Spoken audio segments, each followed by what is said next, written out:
Good evening, everybody. My name is Pierre, founder and CEO of SalomonFirearms Training and Overwatch Security. Today, I'm going to be talking about a grave issue or multiple issues within the two-way community. Today, I went to the Boston gun rally. So for those of you that didn't know or were aware, there was a rally that was described as a peaceful protest rally, August 24th, 10 a.m. Basically, all the gun laws, they're changing the training requirements, they're restricting things, they're banning things. So the usual stuff that happens in mass. So I caught wind of this event, I'd say probably about a month ago, or maybe less than that, a couple of weeks ago. I seen this flyer pop up. Some of my students shared it, and then it popped up in my groups because I'm in like a million gun groups. I usually don't comment. I'm usually just watching, and people were posting and sharing it and all that stuff. So in the flyer, there was no thing. So originally, I thought it was Goal, right? So I thought Goal was holding another rally, but Goal usually has their letterhead and stuff like that. And when you look at the flyer, there's no mention of any organization, of any person, of any contact information or anything like that. And then I saw threads keep popping up and people like, oh, who's organizing this event? Who's organizing? And it's like, nobody, it's just for the people. It's regular people, yada, yada, yada. And then I'm like, okay, cool. It's just for regular Joes. They didn't want any like mainstream people to go through it. So, it was no biggie. I wasn't sure if I was going to go. I wanted to go, but my work life is crazy. If you watch any of my YouTube channels and videos, you should know that I work 100 hours a week. I own a firearm training company and a security company. So I'm usually teaching, doing private lessons at the range, or doing a detail of that sort. So I'm always busy. So yeah, so I wasn't quite sure. And then up to this week, I had reserved the date on my calendar, and then I'm like, okay, I want to clear it and stuff like that. And nothing crazy came up. So I decided last night, or yesterday, that I was going to go and I was going to speak. I've been to all these rallies since 2016. If you guys don't recognize me, in 2016, when Maura Healey banned all the rifles and stuff, July 20th, I believe the date was. I was there. I had the same blue rifle that I had with me last time I made the news and stuff like that, and yada yada. I've kind of been passive at these events, partially because I own a firearm training company and I'm a Black dude in a gun world that I don't believe is designed for us. So I'm kind of careful as to ruffling feathers, and basically I got too much shit to lose. So I don't want to go and be part of something and then now my name gets put on a list and crazy stuff happens. So I've kind of just been paying money. So I've been going to events. Goal has a lot of rallies, other, what do you call it? Concealed carry fashion show, things like that. So I pay my yearly memberships. I go to these events. So I feel like when I go to the meetings, the annual meetings and things like that, I can voice my opinion and concerns because I'm a paying member and I put my money where my mouth is. So my entire life is dedicated to protecting and growing the Second Amendment. So yeah, but after what had happened a couple weeks ago, followed this ban, I went to Goal's first rally during the summer, and they kept changing the numbers, just because they wanted to make the signs like not valuable anymore and things like that. And then this time, so who really inspired me was Toby Larry. So I don't know if you guys are familiar with Toby. He owns a gun shop down in Cape Cod, and he was willing to risk his FFL. And to me, that was very surprising because I think about things in chess, and I'm like, there's some people that are protest, some people do this. And, if you're in the FFL and gun owners thing, you want to stay open and have access available to the 2A members. But Toby was like, yo, I'm not going to comply. I'm not going to do this. It's unconstitutional, this, da, da, da, da. And he really inspired me to take a more active role. Not saying that I was active. I'm teaching every day and stuff like that. And I'm certifying thousands of students. So, I'm active more than the average person, but that really inspired me to have more skin in the game. So after this whole thing came by, I was running the idea through my head of, hey, maybe I should speak. because there are certain things that are not being said, right? Going through a million of these events, right? I kind of know who's going to be there, right? Half the crowd is always the same people. You know the speeches that's going to be given and things like that. So since going to these rallies since 2016 when Maura Healey been semi-autos, right? I've been monitoring and I've been watching the messaging and things like that. That's when I really started getting like thinking about politics. And what I realized for almost 10 years now is that the same messaging has been given from the two-way side.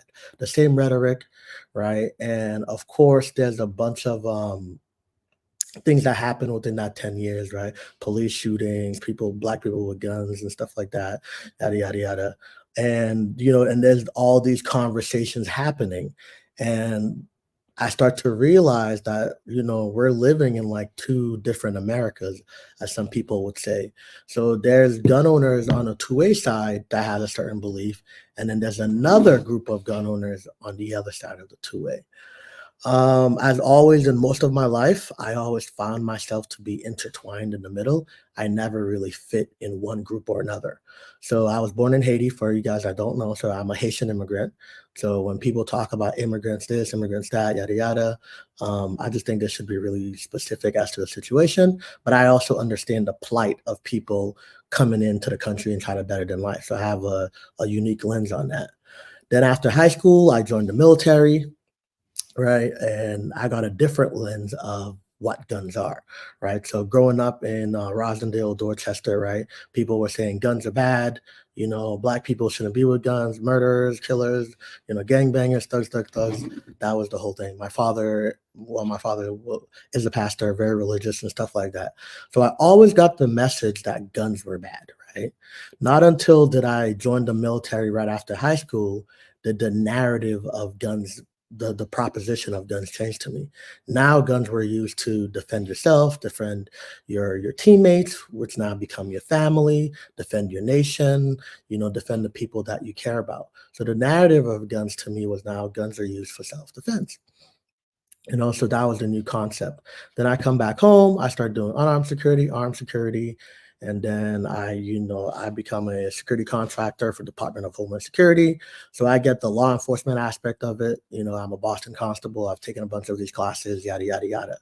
So for me, I find myself in a very unique role because I've experienced so many different aspects of the Second Amendment. I've experienced it as a young black kid in an urban neighborhood being told guns are bad. I've experienced it as a military service member telling me to kill bad guys and defend the country. I've done it, in a security guard aspect where we're protecting clients and things like that. I have experienced firearms as an instructor and training counselor, helping people protect themselves in the homes and things like that. So I feel like I'm able to get a well-rounded and fair view because I can understand all the different sides. So I feel that's where I'm a little bit different than the average two-way person, is because I've had all these different experiences and they've helped. I've seen each angle of it, and I feel like it's helped me shape the whole comprehensive view of the Second Amendment. When I started becoming an instructor, that's when I started becoming more involved in the community and stuff like that. And after a while, I realized that I was almost always the only black person in that group. Almost always the black person, the only black person at the club, the only black person at the annual meeting, the only black person at this event and stuff like that. And then I started asking, like, yo, where's my people at? Where are the people that look at me, that look like me? And and that started becoming profound to me. So then I started making a mental note that, hey, every time that I go to an event, nobody in my community is there with me. And I felt lonely. Then you turn on the news and they're like, oh, guns are horrible. Keep them out of the hands of black people. Then you go to the gun club and they're like, guns are good. Go ahead and like, exercise your Second Amendment. And then, going to school, I majored in criminal justice and sociology. You learn all these historical contexts and things like that. So I've really been in the middle, and like a lot of different identities are pulling at me. You know, one of the recent things about, do you kneel or stand for the national anthem? As a soldier, I want to I want to stand at attention and salute at the end. As a black person, you want to kneel. Which one do I pick? Right. So I've always had this internal confliction. And then I'm like, how do I compromise? How do I honor my immigrant roots? How do I honor my Black American roots? How do I honor my military roots? Um, so um, so yeah, so I've always been in like this, crazy internal conflict of how do I find compromise? How do I honor all these different things? And still have a sense of dignity and who I am, and without having to sacrifice myself. So fast forward 10 years, I own a gun shop, I have an FFL, I'm deep in the game, I'm politically active, and now I find myself in a position of leadership and I want to create change. So I started writing mission statements online and on my website and stuff like that. And I was literally the only Black firearms instructor. I didn't know any other Black firearms instructor. So I started teaching people, students. Then I became an NRA training counselor. Then I started certifying Black and brown and Spanish people. And every single time it was the same message. Yo, oh my God, thank God I found you. I've been wanting to do this for years. And, I didn't want to go to those places where, they got the Confederate flag up. And I'm like, yeah, I feel you, man. I don't really identify with that. And then I became like a safe haven for a lot of people to learn and then to use firearms. And then I started certifying more Black, brown, Hispanic, Asian instructors. And then now that's no longer the narrative, right? Now there's a bunch of Black instructors in Boston. I trained most of them. I certified most of them. And now people in the community have access to training with people that look like them, right? So I am actively protecting and growing the Second Amendment and giving access to the people that need it the most. So with that said, so little background. So with that said, I wanted to now transition into a leadership role and I wanted to start speaking. I started taking YouTube seriously this year. I've had YouTube for like 8 years, but I didn't really have an understanding of the YouTube game, but now I do. And now I'm promoting this content. So I decided I wanted to speak because there's an aspect of gun ownership that was not being spoken out loud. That concept is being spoken in my classes when it's only Black and brown people. It's spoken in my community when we're having 2A events and stuff like that, but it's not happening in the mainstream conversation. And then when I think about the solution, right, I'm like, okay, these are all these problems. I'm a solution-driven person, right? How do I get the outcome that I desire? And the thing that I came up with is we need Black and Hispanic and Asian people and all other browns and shades, they need to be involved in the 2A movement. So with this formulating over years, I worked overnight last night. So this is why I was really mad, right? Because I worked a double yesterday. I worked, 2 shifts. I worked overnight. I got off the overnight, and then I'm heading over to this rally. I'm running over to Home Depot to get a shovel.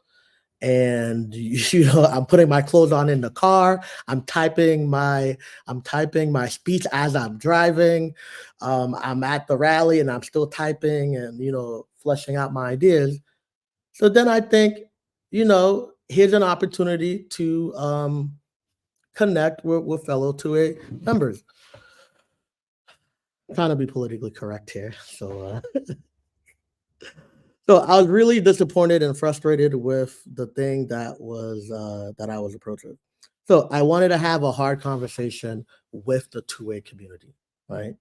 And the hard conversation, and I started my speech with that. I started with, I wanted to have a hard conversation that I believe that we should have because this is the solution I believe to the problems that we're having with the 2A. For anyone that has the footage, please share the footage with me. Send me the footage, whether it's Google Drive, tag me into it. As long as I get access to it and on my computer, I can download it, take it, stuff like that. So share the footage with me. So yeah. So last year I went to an event, to an annual meeting, and I said, "Hey, what are you guys doing to promote the two-way in my community?" Because every time I'm having these annual events, I'm going to bumfuck nowhere, and people don't have cars or people don't want to go out there. They never heard of these towns, yada yada yada. Then they told me, "Oh, we're gonna talk to you offline. We should connect, yada yada." Nothing really turned out of that. Not a big deal, but that's when I started asking questions, and I said, "Hey, the way things are going now, especially in Massachusetts, the way things are going right now, we are losing the two-way fight." Right? People say, "Come and take them." I don't say that anymore because they're taking them. Right? We say, "Come and take it," as if it's a threat. And when they take them, what did we do? Maura Healey took the assault rifles in 2016. What did we do? This bill just passed and they're taking stuff again. So when we say come and take it, that's an empty threat now. If our founding fathers was here today and they see all the taxation on income, on food, on housing, right? The whole country would be on fire. So we're past the point of come and take it as if we're gonna do something radical or revolutionary, let's say. So in my mind, I want actual concrete solutions that gets the desired outcome that we desire. And this is what my speech was designed to do. My speech was designed for us gun owners to look in the mirror and ask ourselves, why are we getting our ass kicked? Anti-gunners are winning this fight.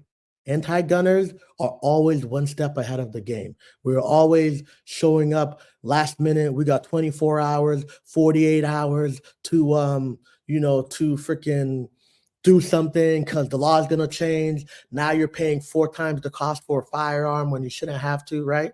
We are always on the defense.